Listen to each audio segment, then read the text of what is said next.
Fourth day now of JUCO, and we kick things off with Game 11 that featured the Gaston Rhinos taking on the Shelton State Buccaneers. The Rhinos start off the morning with some stolen bases for breakfast in Game 11 versus Shelton with a side of RBIs. Gaston goes up 1-0 very early.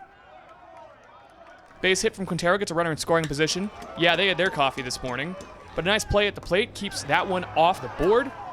That brings us to our home run of the day, brought to you by EC Electric. St. John didn't even have to pray for that one. It's gone. Gaston up 4-0 in the fourth. That's his first home run since high school.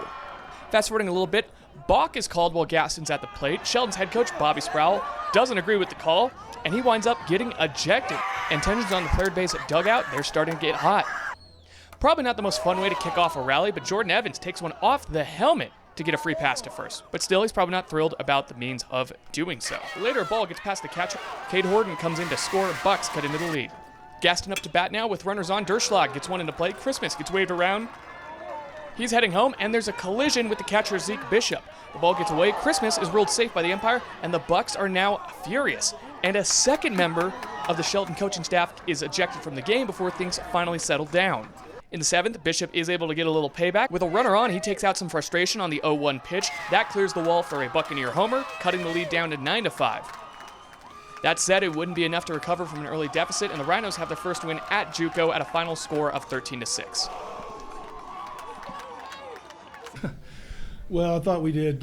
We played a lot more characteristic of how we've played all year. I was really happy with the bounce back from our guys. It all starts on the mound, and I thought Nolan was, obviously dominant through the first, 4 innings, and that gave us a chance to get the offense going.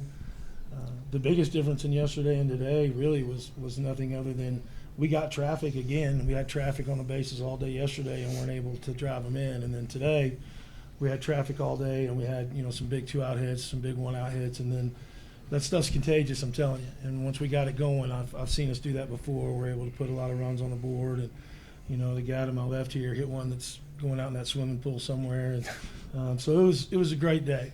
I think if I'm sure Nolan will talk about his outing. But it was like I felt really good about my fastball, and then slider was also good today. And I was also able to, throw the curveball in there, and that was good too. So when I have 3 pitches out of the 4 working, it's usually going to be a good day for me. And I try not to think about the no-hitter thing, but I didn't really let it bother me. It was more just the long wait a little bit.